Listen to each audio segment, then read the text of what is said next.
कि केवल हिंदू होना बड़ी बात नहीं है, अपने सनातन को समझना भी जरूरी है।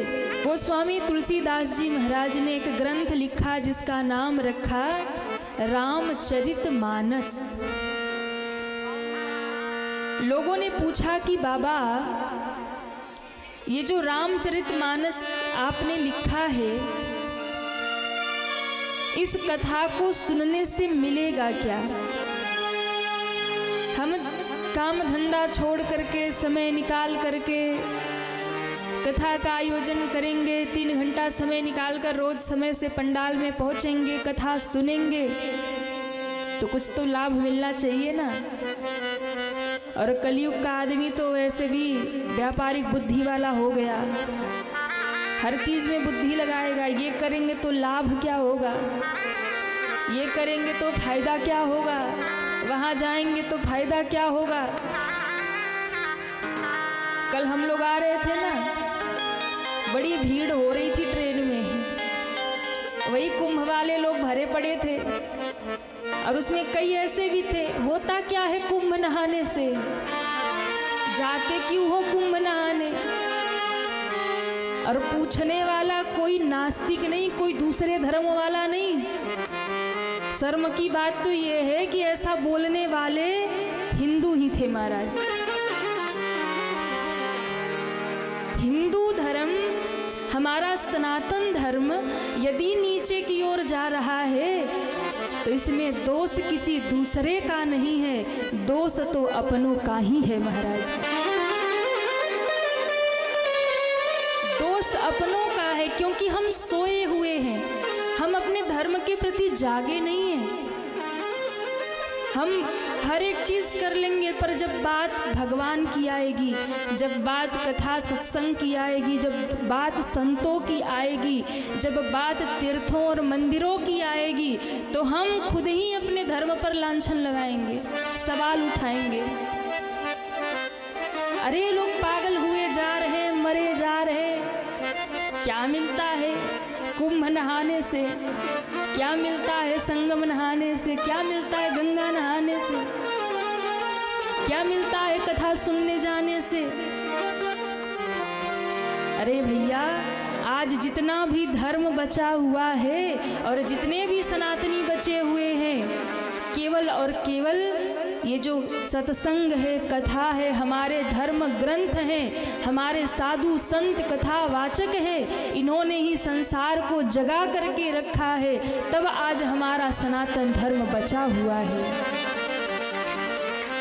अगर ये ना होते ना, अगर ये साधु संत महात्मा तीर्थ मंदिर कथा सत्संग हमारे धर्म ग्रंथ अगर ये नहीं होते तो कब का धर्म समाप्त हो जाता।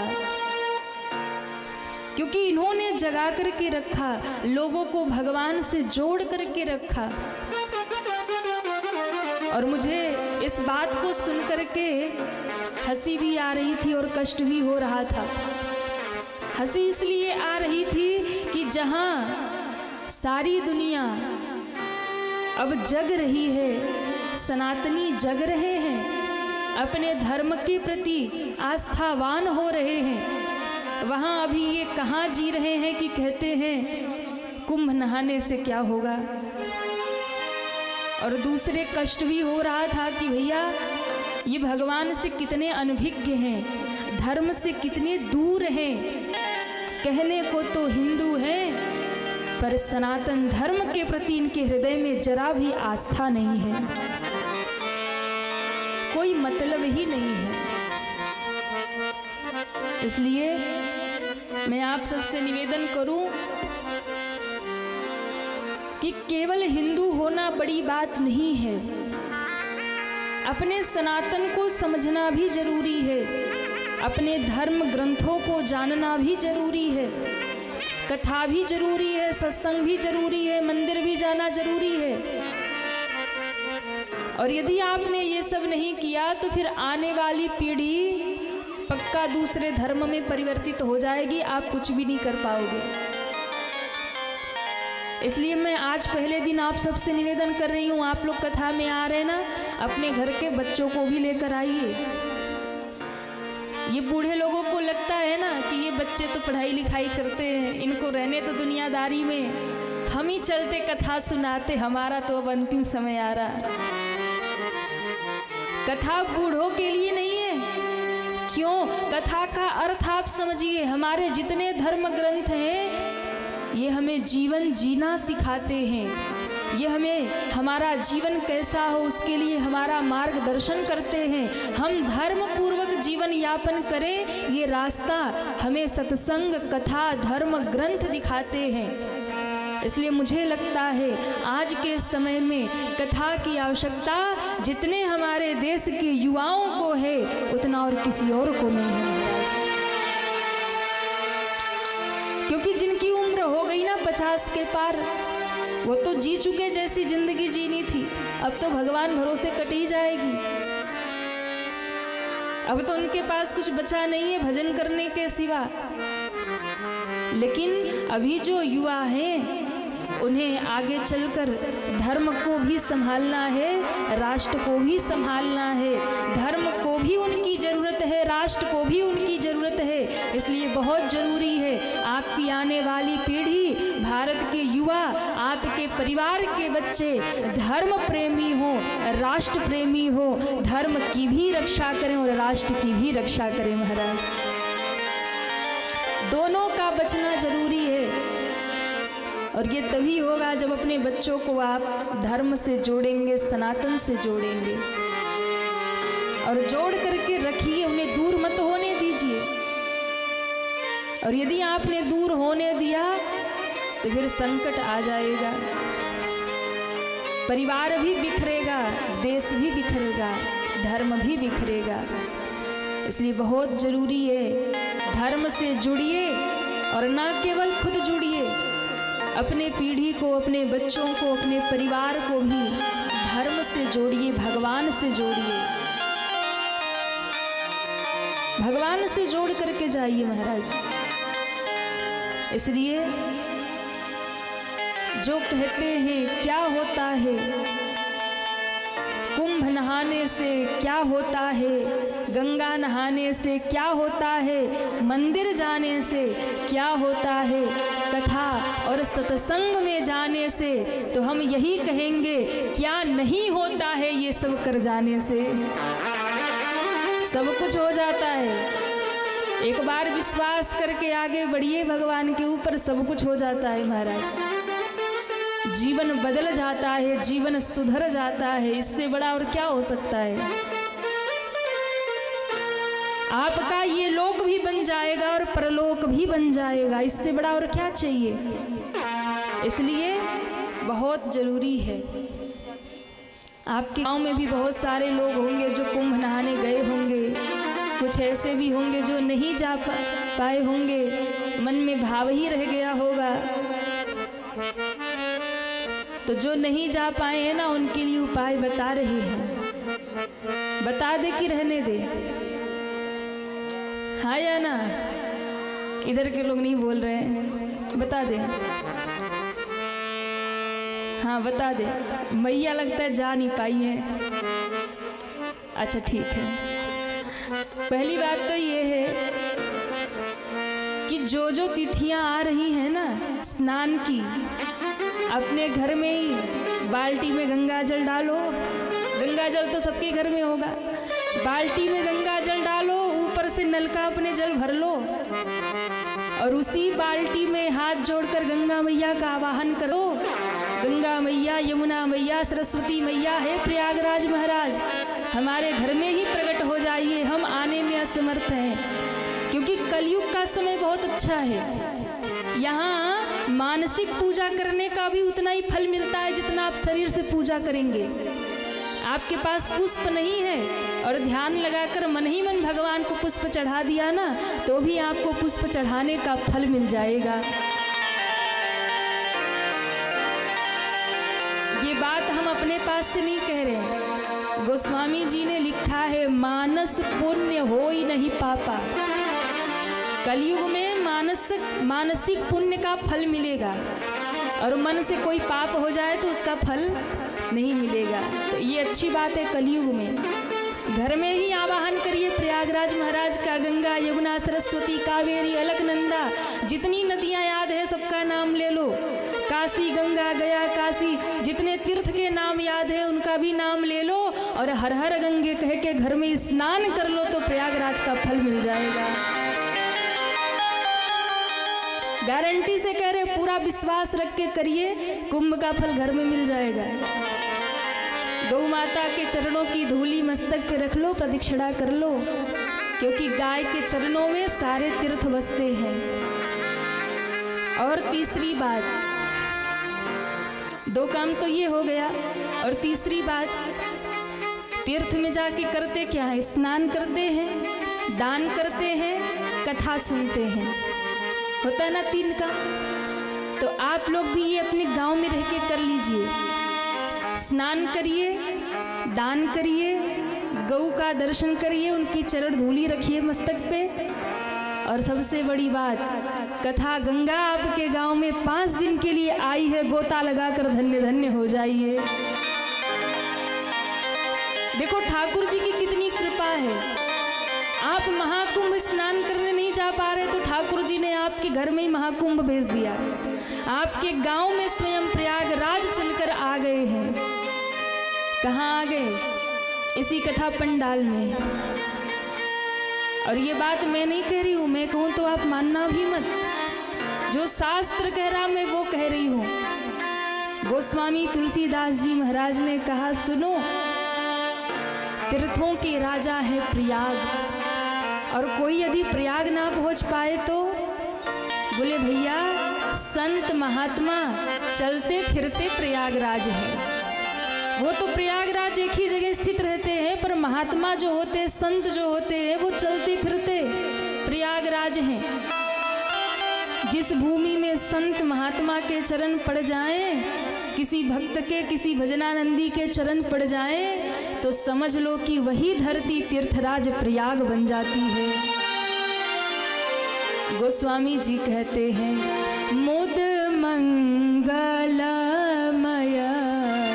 संत समाजो, मुद मंगलमय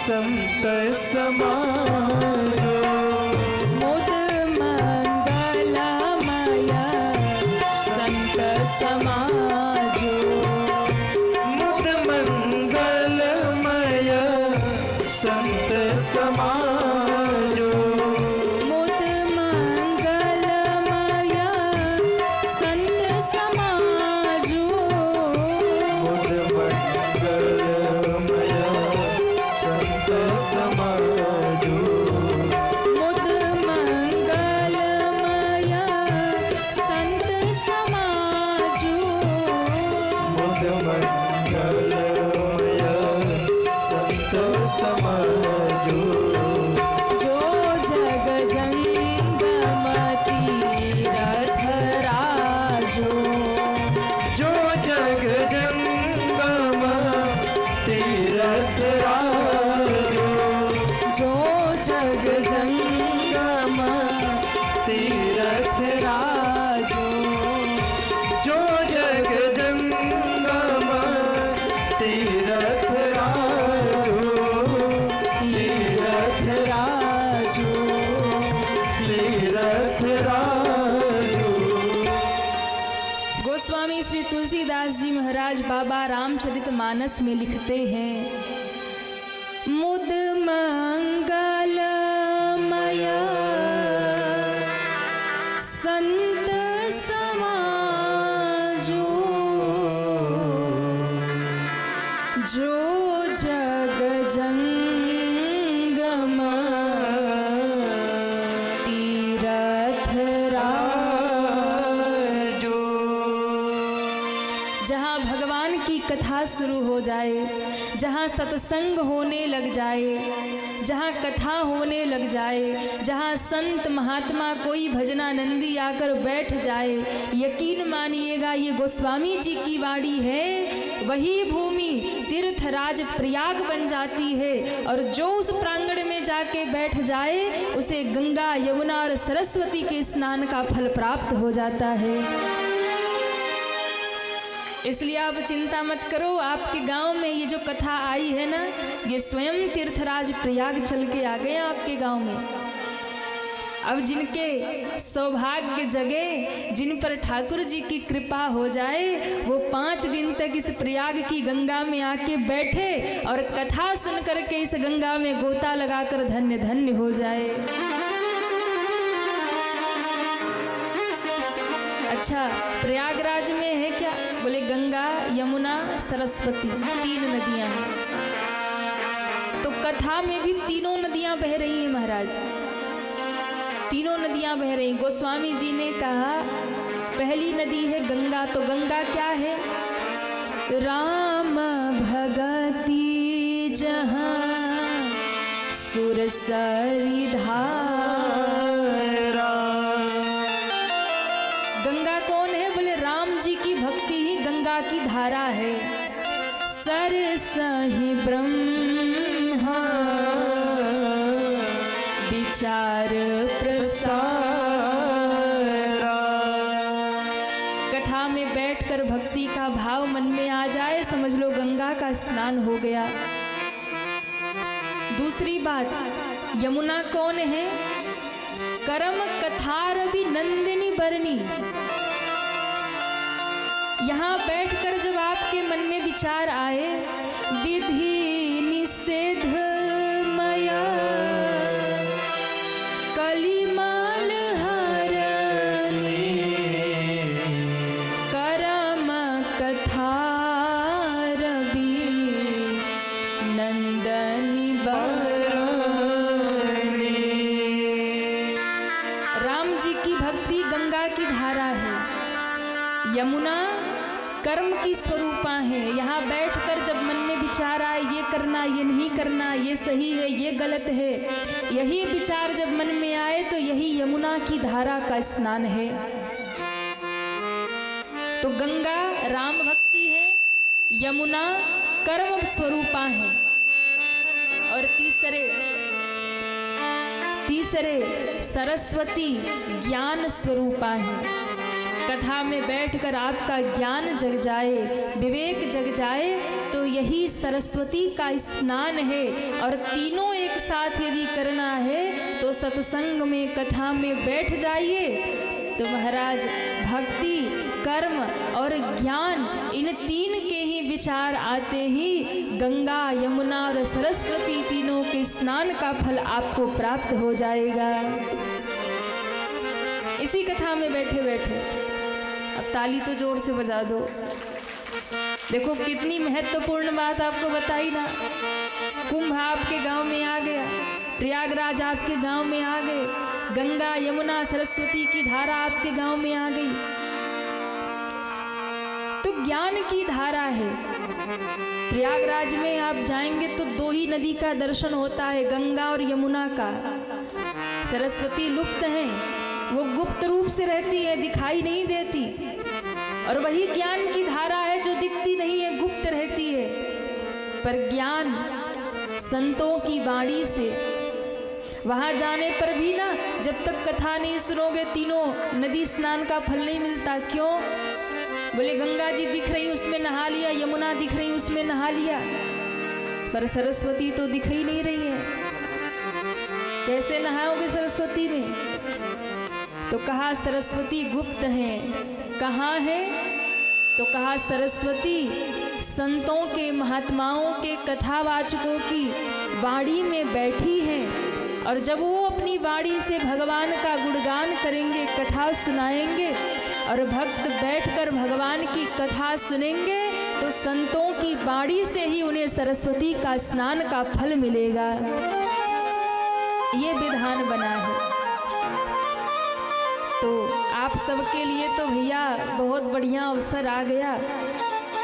और बुद्धिमान वही है ना जो बहती गंगा में गोता लगा ले। हाँ, पर यहाँ भी देखो, जिस पर राम जी की कृपा होगी वही आ पाएंगे इन 5 दिनों में। जिन पर राम जी की कृपा नहीं होगी वो नहीं आ पाएंगे, वो अभागे के अभागे रह जाएंगे। और जिस पर कृपा होगी वो कहीं दूर से भी आएगा और सुन के चला जाएगा, और जिस पर कृपा नहीं होगी ना, बगल में ही रहता होगा, 5 दिन नहीं आ पाएगा। क्योंकि भैया राम जी की कृपा जिस पर हो जाए तो ये आप सबके लिए सौभाग्य है।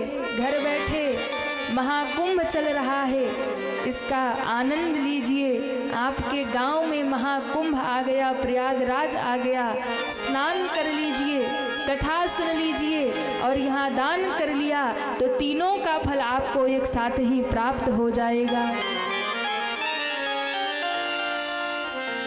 तो कथा की गंगा में गोता वही लगा पाएगा जिस पर राम जी की कृपा होगी। एक बड़ा प्यारा भाव हम लोग गाते हैं, एक लाइन गा ले। अरे राम कथा गंगा सुगम बही जाए, माँ कोई कोई नहाए। राम कथा गंगा सुगम बही जाए, माँ कोई कोई नहाए। राम कथा गंगा सुगम बही जाए, माँ कोई कोई नहाए। राम कथा गंगा सुगम बही जाए, माँ कोई कोई नहाए। कोई कोई नहाए, माँ कोई कोई नहाए। कोई कोई नहाए, माँ कोई कोई नहाए। देखो कथा शुरू हो गई, गंगा प्रवाहित हो रही, पर इस कथा की गंगा में सब नहीं नहाएंगे। क्यों? कई लोग अभी सोच रहे होंगे आज पहला दिन है, अभी तो 5 दिन है, 5वें दिन जाएंगे। कोई सोच रहा होगा अभी समय नहीं है, बाद में मौका निकालेंगे फिर जाएंगे। कोई कहेगा कथा शुरू होने तो 2 घंटे बाद जाएंगे। पर जितने लोग पहले दिन आके बैठे हैं ना, आप सौभाग्यशाली हैं। राम जी की कृपा आप पर है, क्योंकि सब काम धाम छोड़कर पहले दिन ही राम कथा की गंगा में पधार गए हो। इसलिए उठाइए दोनों हाथ और तालियां बजाते हुए जय हो।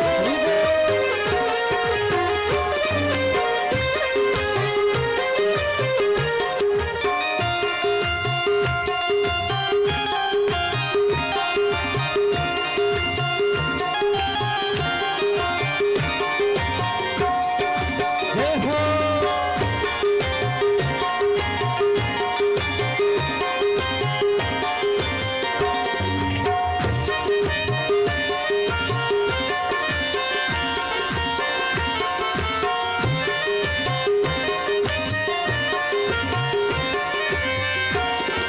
हरि बोल।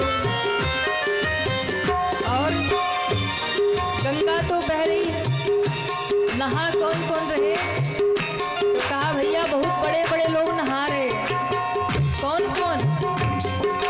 ब्रह्मा नहाए, माँ विष्णु नहाए। ब्रह्मा नहाए, माँ विष्णु नहाए। ब्रह्मा नहाए, माँ विष्णु नहाए। ब्रह्मा नहाए, माँ विष्णु नहाए। बाबा भोले, जय हो। ओ बाबा भोले नहाए, अपन डमरू बजाए, माँ कोई कोई नहाए। बाबा भोले नहाए, अपन डमरू बजाए, माँ कोई कोई नहाए। राम कथा गंगा सुगम बही जाए, माँ कोई कोई नहाए। राम कथा गंगा सुगम बही जाए, माँ कोई कोई नहाए। सभी तालियां बजाते हुए जय हो। हरि बोल।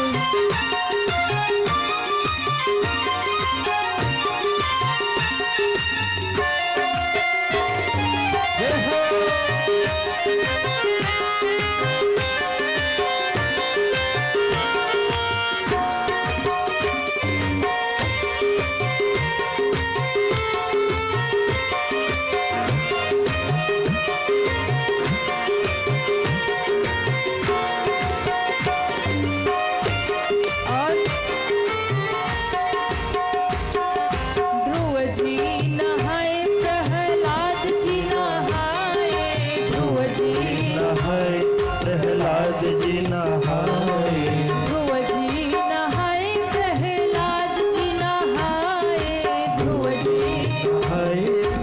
प्रहलाद जी नहाए। ध्रुव जी नहाए प्रहलाद जी नहाए। नहाए प्रहलाद जी नहाए। बाबा नारद हो बाबा नारद नहाए अपन पीरा बजाए माँ कोई कोई नहाए। बाबा नारद नहाए अपन पीरा बजाए माँ कोई कोई नहाए। राम कथा गंगा सोगम बही जाए माँ कोई कोई नहाए। राम कथा गंगा सुगम बही जाए माँ कोई कोई नहाए। राम कथा गंगा सुगम बही जाए माँ कोई कोई नहाए। माँ कोई कोई नहाए। माँ कोई कोई नहाए। माँ कोई कोई नहाए। माँ कोई कोई नहाए।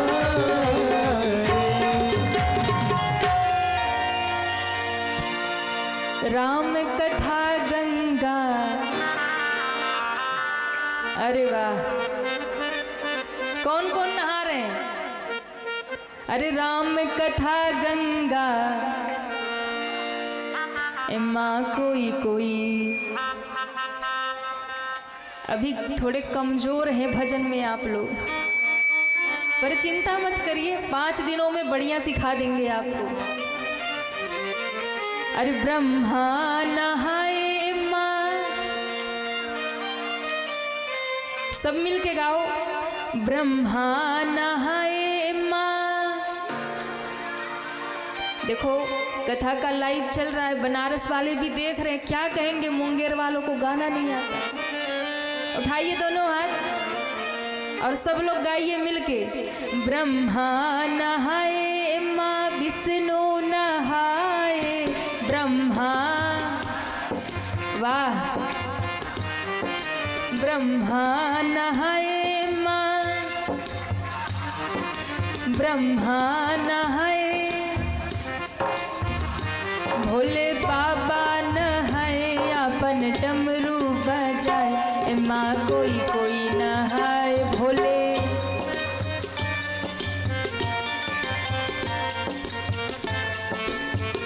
भोले बाबा नहाए अपन डमरू बजाए माँ कोई कोई नहाए। भोले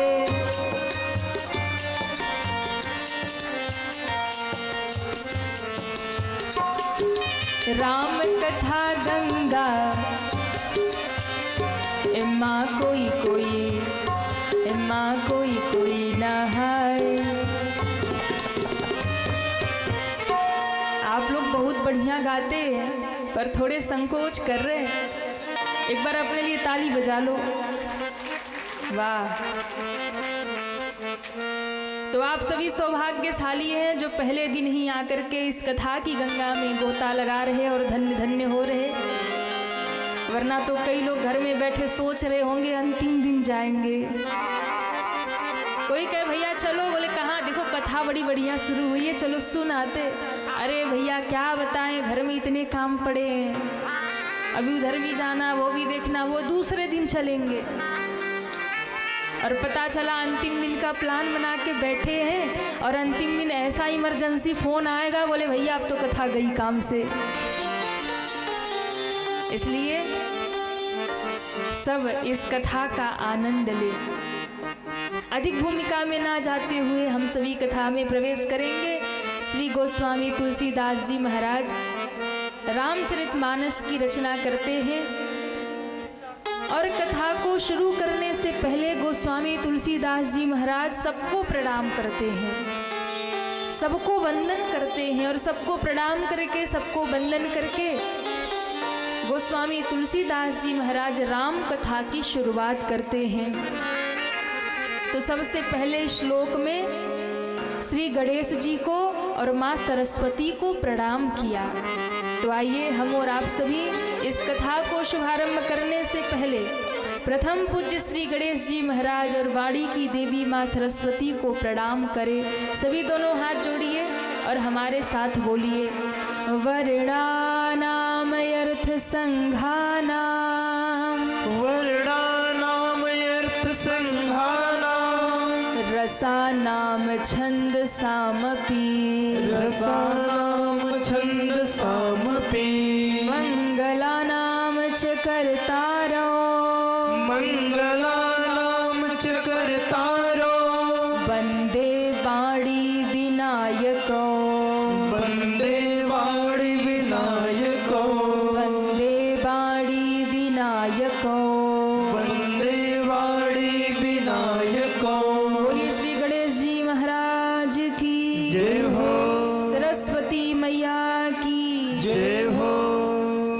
आज बसंत पंचमी है और सब माँ सरस्वती का पूजन कर रहे हैं, माँ सरस्वती की आराधना कर रहे हैं। गोस्वामी तुलसीदास जी महाराज भी जब राम कथा प्रारंभ कर रहे तो गणेश जी को वंदन तो किया, लेकिन गणेश जी को वंदन करने से पहले माँ सरस्वती को वंदन किया। अच्छा आप लोग बताइए, गणेश जी का पूजन तो सब करते हैं कि नहीं? अरे कहिए ना, करते हैं। घर में कोई मंगल कार्य हो, विवाह हो, गृह प्रवेश हो, कोई भी मंगल कार्य हो, प्रथम पूज्य गणेश जी हैं। तो गणेश जी को सुपारी में बिठाते हैं और गणेश जी के साथ में गौरी का भी पूजन होता है। पंडित जी करवाते गौरी गणेश पूजन। कोई भी शुभ कार्य घर में हो तो गौरी गणेश पूजन होता है। अच्छा दूसरी बात, जब दीपावली आती है तो भी गणेश जी का पूजन होता है, लेकिन जब दीपावली आती है तब गणेश जी के साथ किसकी पूजा होती है? वाह, लक्ष्मी जी किसी को नहीं भूलती। नारायण भले ही भूल जाए, अभी किसी बात में तो आवाज नहीं आ रही, लेकिन जैसे लक्ष्मी जी की बात आई, देखो क्या जोर से कर लक्ष्मी जी, सब उन्हीं के पीछे भाग रहे दुनिया में महाराज। नारायण छूटे सो छूटे, लक्ष्मी ना छूटे, इनको पकड़ के ही रखना है। तो दीपावली में गणेश जी के साथ में लक्ष्मी जी का पूजन, मंगल कार्यों में गणेश जी के पास साथ गौरी जी का पूजन। लेकिन गोस्वामी जी ने सबसे अलग कार्य किया महाराज। इतने बड़े ग्रंथ की शुरुआत कर रहे हैं और उस ग्रंथ की शुरुआत में गणेश जी का पूजन तो किया, पर उनके साथ में ना तो गौरी जी का पूजन, ना तो लक्ष्मी जी का पूजन, उनके साथ में माता सरस्वती का पूजन किया। अब बताइए कारण क्या था?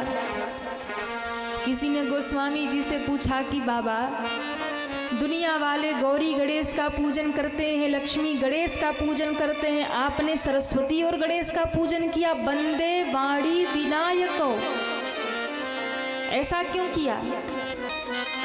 गोस्वामी जी ने कहा, देखो हम राम कथा लिखने जा रहे हैं और मैंने गणेश जी के साथ में न तो लक्ष्मी जी का पूजन किया, ना तो गौरी जी का पूजन किया, सरस्वती जी का किया। क्यों? क्योंकि गणेश जी है बुद्धि के देवता और सरस्वती जी है वाणी की देवी। ये जो वाणी हमें प्राप्त है, शब्द हम बोल पाते हैं, ये सरस्वती माँ की कृपा है। और 24 घंटे में एक बार ऐसा आता है जब हर व्यक्ति के जिह्वा पे किसी न किसी टाइम माँ सरस्वती आके जरूर बैठती है, किसी न किसी टाइम। इसलिए कहा जाता है कि किसी को उल्टे शब्द मत कहो, किसी को गलत बात मत कहो, जब हो तब अच्छी बात करनी चाहिए, सकारात्मक बातें करनी चाहिए। क्यों? क्योंकि न जाने कौन सा वैसा समय होगा जिस समय सरस्वती आकर आपकी जिह्वा पर बैठेंगी और कहीं आपने क्रोध में आकर किसी को कोई गलत बात कही और सरस्वती ने वास कर लिया तो वो बात सत्य हो जाएगी। इसलिए कभी भी किसी को उल्टी बातें, गलत शब्द नहीं कहना चाहिए। और दूसरी बात, अगर आप हमेशा अच्छी अच्छी बात करोगे और क्या पता कोई अच्छी बात कर रहे हो और उसी समय सरस्वती माँ जिह्वा पे आकर बैठ गई, निवास कर गई और आपने कोई बढ़िया बात कही और वो बात आपकी पूरी हो गई महाराज। कहते हो ना, अरे देखो हम तो उस दिन कही रहे थे कि काश भगवान ऐसा कर देते, देखो हो गया। कैसे हो गया? सरस्वती जी गुहा पे बैठ गई। और कभी कभी गुस्से में, लड़ाई में, झगड़े में किसी को अपशब्द कहते हो, गलत बात कहते हो और वो उसे लग जाता है, क्योंकि सरस्वती वास कर गई। वाणी की देवी है सरस्वती। इसलिए गोस्वामी जी कहते हैं जीवन में बुद्धि के साथ में वाणी का भी होना जरूरी है। आपके पास बोलने की कला तो है, पर बुद्धि ही नहीं है कि कहाँ क्या बोलना चाहिए, दिमाग ही नहीं है, तो कहीं जाके कुछ बोल दोगे। कहीं किसी के फेरे पड़ रहे होंगे और जाके कहोगे राम नाम सत्य है, क्या होगा? लठिया उठाएंगे और जय सिया राम। क्यों? वाणी तो जरूरी है, पर वाणी के साथ में बुद्धि का प्रयोग भी जरूरी है। बिना बुद्धि के वाणी अनर्थ करवा देगी। और कई लोग बड़े बुद्धिमान होते हैं, बहुत ज्ञान होता है उनको, लेकिन वो बुद्धिमान तो होते हैं, ज्ञानी तो होते हैं, पर उनके पास वाणी नहीं होती है। यानी वो अपनी ज्ञान को दूसरों के सामने व्यक्त ही नहीं कर पाते हैं। अंदर ज्ञान बहुत रहेगा, पर दूसरों के सामने परोस नहीं पाएंगे, रख नहीं पाएंगे। इसलिए बुद्धि का होना भी जरूरी है। वो अपने ज्ञान को, वाणी का होना जरूरी है, अपने ज्ञान को प्रकट कर सके महाराज। और कई के पास वाणी होती है तो बुद्धि नहीं होती।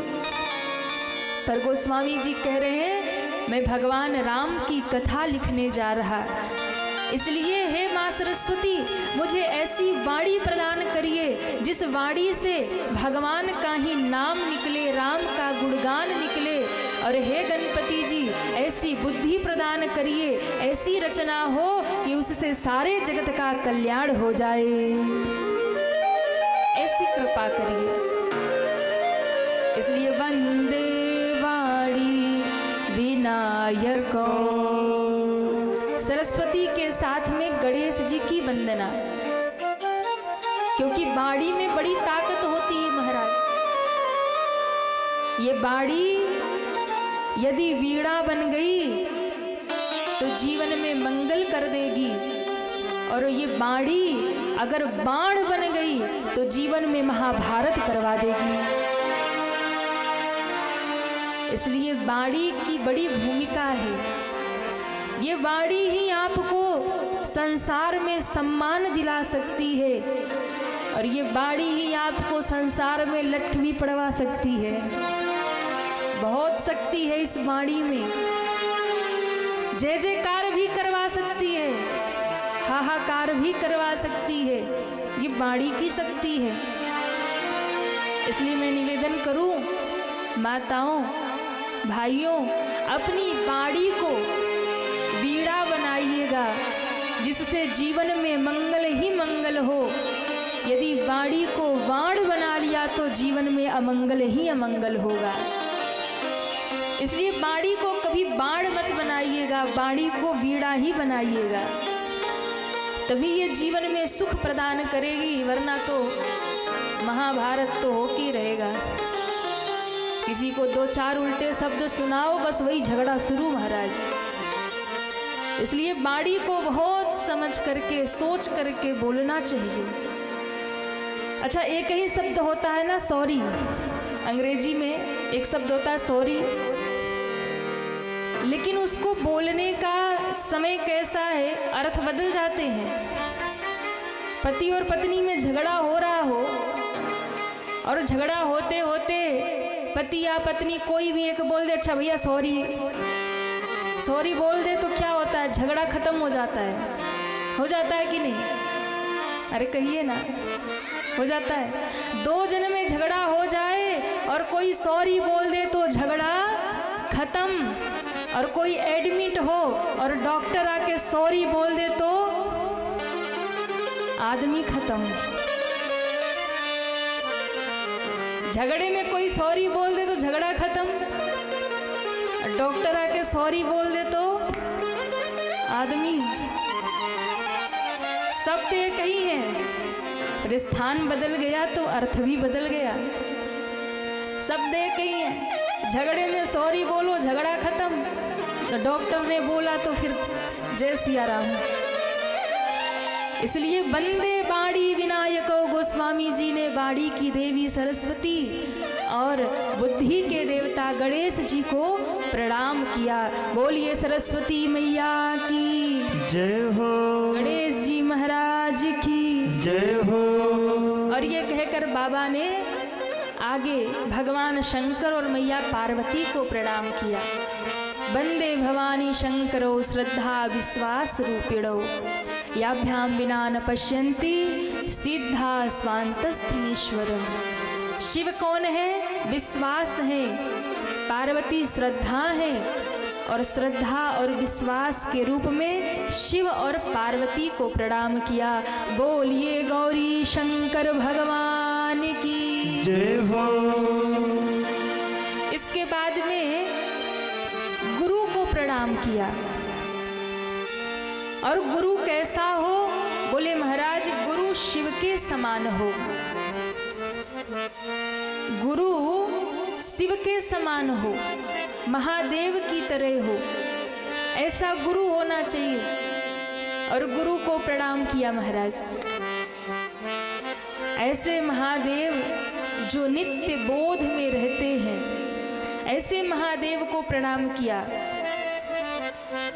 यमाश्रितो ही चंद्रोपी, जिनका आश्रय लेने से चंद्रमा ही सारे जगत में पूज्य हो गया, ऐसे वंदे बोधमयम नित्यम गुरु शंकर रूपिणम। यमाश्रितो ही वक्रोपी चंद्र सर्वत्र वंदते। ऐसे महाराज सतगुरु को प्रणाम किया जो महादेव स्वरूप हैं। इसलिए जीवन में गुरु जरूर धारण करिए, जीवन में गुरु जरूर होना चाहिए। क्यों? क्योंकि गुरु ही आपको भगवान का मार्ग दिखाएंगे। गुरु ही है जो आपको भगवान के रास्ते पर चलना सिखाएंगे। और बिना गुरु के यदि भगवान के पास जाओगे तो फिर भगवान भी मिलने वाले नहीं हैं।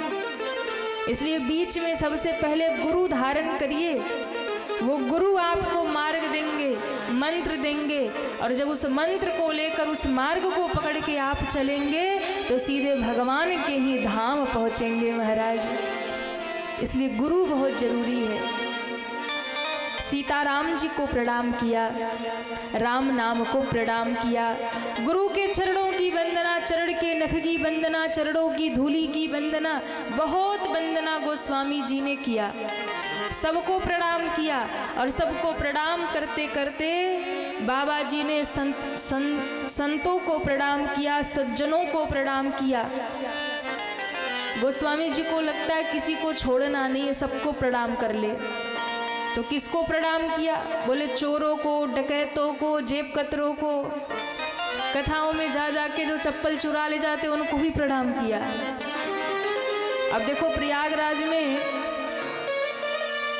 लोग कह रहे थे 40 से 50 करोड़ लोग आएंगे, आ भी रहे, करोड़ों लोग आ रहे हैं। तो क्या उसमें सारे भगत ही हैं? 40-50 करोड़ भगत आएंगे तो सारे भगत नहीं है। उस 40-50 करोड़ में सारे भगत नहीं है। यदि इतने लोग वहां आ रहे हैं तो 20-25 लाख तो वहां चोर भी आए होंगे। वो भी आए होंगे जो दूसरों का पर्स छीन ले जाते, वो भी होंगे जो जेब काट ले जाते, वो भी होंगे जो आप गंगा जी में हर हर गंगे करो और पीछे सामान गायब, वो भी तो आ रहे हैं ना। तो वो सारे जो 40-50 करोड़ है वो सब श्रद्धावान ही नहीं है, वो सारे भगत ही नहीं आ रहे, उसमें ठगत भी आ रहे हैं। और 20-25 लाख तो कम ही, और ज़्यादा भी हो सकते हैं। तो इसलिए गोस्वामी जी महाराज कहते मैं सबको प्रणाम करता हूँ। जो आके दूसरों के जेब काट ले जाए ना, उन डकैतों को भी प्रणाम करता हूँ। जो आकर चप्पलें चुरा ले जाए उनको भी प्रणाम करता हूँ। जो घाट पे खड़े होके लोगों के महाराज सामान उठा ले जाए उनको भी प्रणाम करता हूँ। गोस्वामी जी के दृष्टि में कोई भी अच्छा बुरा नहीं है। उनकी दृष्टि में तो हर एक जीव के भीतर सीताराम बैठे हैं महाराज। उनकी दृष्टि में हर एक जीव भगवान है। इसलिए गोस्वामी जी ने कहा कोई रह ना जाए, कोई छूट ना जाए। पूरे चराचर जगत को प्रणाम किया। और अंत में गोस्वामी जी ने कहा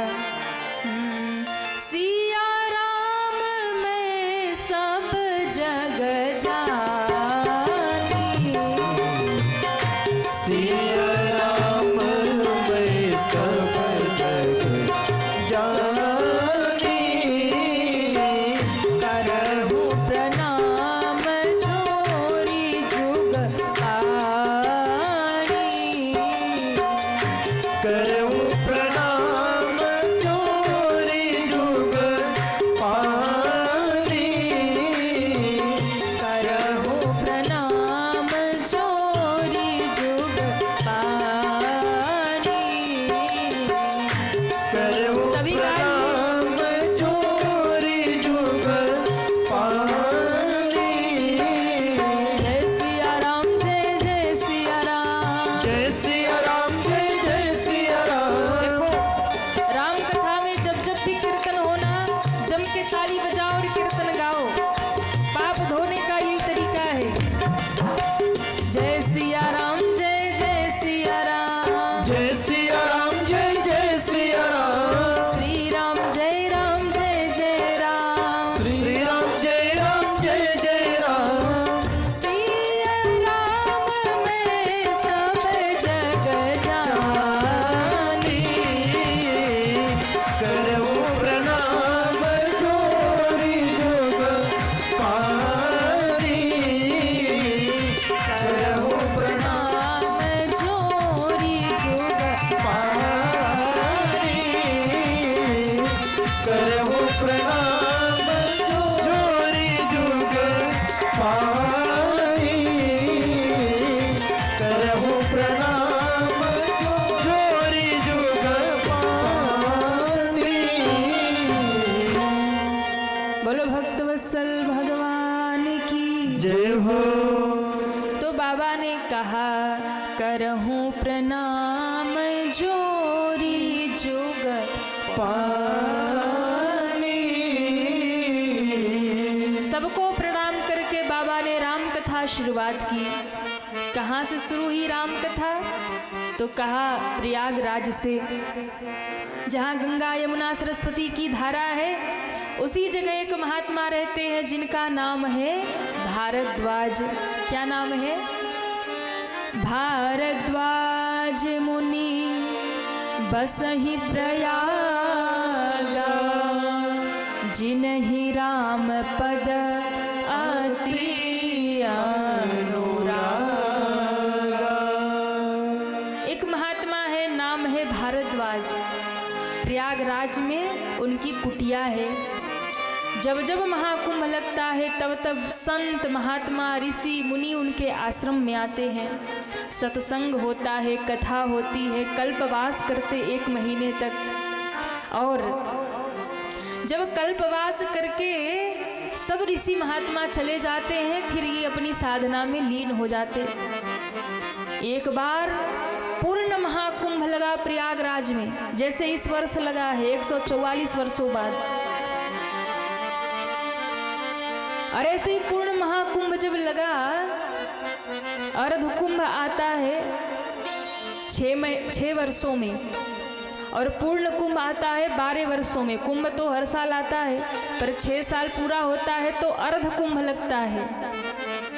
माघ के महीने में सूर्य जब मकर राशि में प्रवेश करते हैं, माघ मकर गत रवि जब होई, तीर्थ पति ही आव सब कोई।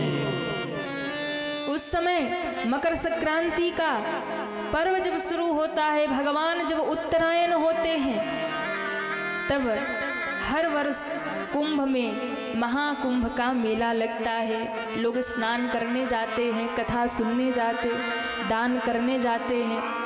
लेकिन जब ये कुंभ होते होते 6 वर्ष के पूर्ण होते हैं तब अर्ध कुंभ होता है।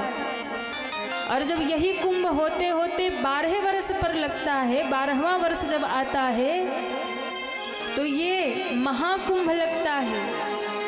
और ये महाकुंभ जब 12 बार आके निकल जाता है, 12 वर्षों का 12 बार महाकुंभ जब पूर्ण हो जाता है तो 144 वर्षों में पूर्ण महाकुंभ आता है महाराज, जो इस बार लगा हुआ है। 12 महाकुंभ बीते हैं तब पूर्ण महाकुंभ आया है। जब जब होता है तब तब महात्मा आते। एक बार महाकुंभ का मेला लगा, संत महात्मा ऋषि मुनि पधारे, गंगा यमुना सरस्वती में स्नान किया, दान किया, कथा सुनी, सत्संग किया, कल्पवास किया।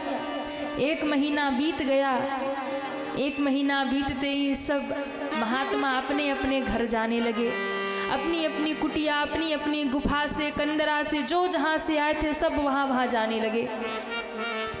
आप देखिए महाकुंभ लगते ही इतने साधु संत वहाँ प्रकट हो जाएंगे, इतने नागा साधु आ जाएंगे, पूरा प्रयागराज भरा पड़ा साधुओं से, आप कल्पना नहीं कर सकते। लेकिन जैसे ही कुंभ बीतेगा ना, आप देखोगे सारे साधु गायब हो जाएंगे।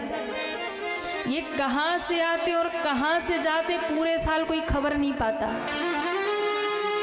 पूरे वर्ष कोई उनकी खबर नहीं पाता, आपको दर्शन नहीं होंगे।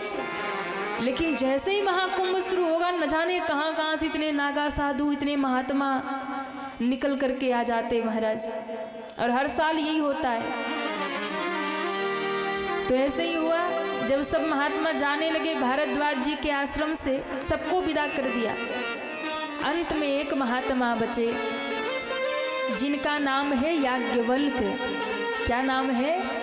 याज्ञवल्क मुनि परम विवेकी, भारद्वाज राखे पद टेकी। भारद्वाज जी ने चरण पकड़ लिया और रोने लगे। बोले बाबा, आपकी कुटिया में हमने कल्पवास किया, 1 महीने तक हम रहे, सत्संग हुआ, कथा हुई, सब चले गए, सबको विदा कर दिया, कुंभ का मेला समाप्त हो गया।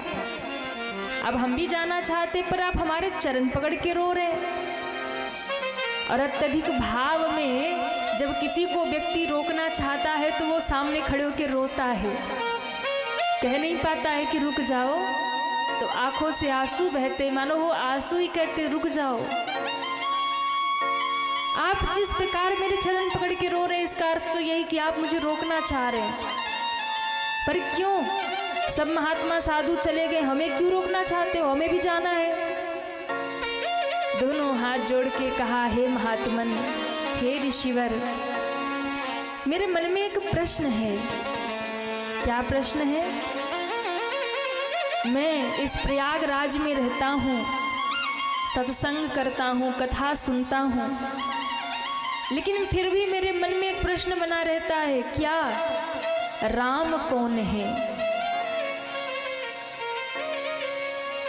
देखने में, सुनने में एक छोटा सा ही शब्द है ना, राम कौन है, पर ये प्रश्न तो इतना बड़ा है कि इस एक प्रश्न पर राम कौन है, महाराज पूरी राम कथा सुना दी। राम कौन है? क्या जिस राम को मैं जानता हूँ वही राम है? सारे जगत में राम की पूजा होती है, महादेव राम राम करते हैं, राम की कथा होती है, क्या वो दूसरे राम हैं कि जिन राम को मैं जानता हूँ वही राम है? याज्ञवल्क जी मुस्कुराए, अच्छा पहले आप बताइए ना, आप कौन से राम को जानते हैं, पहले ये बताइए। तब कहा, एक राम अवधेश कुमारा, त्रिनकर चरित विदित संसारा। एक राम अवधेश कुमारा, तिनकर चरित विदित संसारा। नारी बिरह दुख लहे ओ अपारा, नारी बिरह दुख लहे ओ अपारा। भय रोष रन रावण मारा, भय रोष रन रावण मारा। भय रोष रन रावण मारा। भय रोष रन रावण मारा। महाराज, जिन राम को मैं जानता हूँ वो राम दशरथ के बेटा हैं, और यदि आप कहते हो कि उन्हीं राम की जगत में पूजा होती है, तो मुझे कोई बड़ी बात तो नहीं दिखाई दे रही। क्यों? पिता का वचन मान के जंगल गए, एक राक्षस ने, रावण ने पत्नी का हरण किया, राम ने रावण का वध किया, सीता को लेकर अयोध्या वापस आ गए। बस इतनी सी राम कथा है। तो क्या बस इसी कारण से राम की सारी दुनिया में पूजा होती है या कोई और राम है? एक राम दशरथ को बेटा, एक राम घट घट में लेटा, एक राम भरत जी के भाई, एक राम जनक के जमाई। अब इसमें से कौन से राम की पूजा होती है? बस यही बता दो राम कौन है। याज्ञवल्क जी महात्मा जी बड़े मुस्कुराए और मुस्कुरा के कहा, भारद्वाज हमें लगता है कि तुम कहना चाहते हो कि आप हमें राम कथा सुनाइए, पर डायरेक्ट नहीं बोल रहे, इनडायरेक्ट बोल रहे। डायरेक्ट नहीं बोल रहे, इनडायरेक्ट बोल रहे, सीधा सीधा नहीं कह रहे हो राम कथा सुना दो। ये घुमा घुमा के दशरथ का बेटा, भरत का भाई, जनक का जमाई, घुमा घुमा के बोल रहे हो। ये बात आई कहाँ से? बोले महाराज जो भी हो, आप जो समझ रहे हो, पर मैं तो जानना चाहता हूँ राम कौन है, राम कौन है। अभी जैसे महाकुंभ की तैयारी थी ना, कि महाकुंभ में इतने लोग आएंगे, तो योगी जी ने व्यवस्था किया कि चलो महाकुंभ में इतने लोग आएंगे। महाकुंभ की तो तैयारी थी, पर लोगों के दिमाग में क्या आया कि अयोध्या और काशी भी आउट ऑफ कंट्रोल हो गया। हमारे बनारस में गाड़ियां बंद है, घुस नहीं पा रही। हमें कोई काम हो बनारस जाने का, अरे भैया छोड़ो अभी कौन जाएगा, हम भीतर नहीं घुस पा रहे। अब देखो किसी ने सोचा नहीं था, काशी का कोई नाम नहीं था, अयोध्या का भी कोई नाम नहीं था, कोई नाम नहीं था। एकाएक महाराज सब सोचते थे कुंभ आएंगे, कुंभ आएंगे। पर जितने लोग चले ना, सब मन बना बना के चले कि अब घर से निकल ही रहे हैं। अच्छा टिकट इतना महंगा है कि अभी हम लोग मुंबई में कथा कर रहे थे, तो महाराज वहाँ से फिर हमें काशी लौटना था, क्योंकि यहाँ भी आना है कथा के लिए। तो वो टिकट फ्लाइट का देख रहे, बोले 40,000 50,000 की एक एक टिकट मिल रही महाराज। अब बताओ, जितने में व्यक्ति विदेश जाए उतने में अब महाकुंभ जा रहा है। लोग परेशान हो रहे, हैरान हो रहे, ना ट्रेन में टिकट मिल रही, ना फ्लाइट में 40,000 50,000 की एक आदमी की टिकट मिल रही। अब व्यक्ति कैसे यात्रा करे? लेकिन फिर भी आप देखो लोग भरे पड़े, एयरपोर्ट पे भरे पड़े, प्लेटफॉर्म ट्रेन पे जाके देखो, स्टेशन पे वहाँ भरे पड़े। और तो और तैयारी तो महाकुंभ की थी, और महाराज अयोध्या और काशी आउट ऑफ कंट्रोल, इतनी भीड़ है कि कोई कह नहीं सकता। ऐसा लग रहा है कि दूसरा कुंभ अयोध्या और तीसरा कुंभ काशी में ही लग गया है। जो घर से निकल रहे वही सोच रहे महाराज चलो कुंभ तो हो ही लिए, अब रामलला को भी देख ले। और रामलला हो गए तो बाबा विश्वनाथ कहाँ छूटने वाले, हर हर गंगे महादेव भी कर लेते हैं, उधर भी पहुंच जा रहे हैं। बड़ी समस्या हो रही महाराज।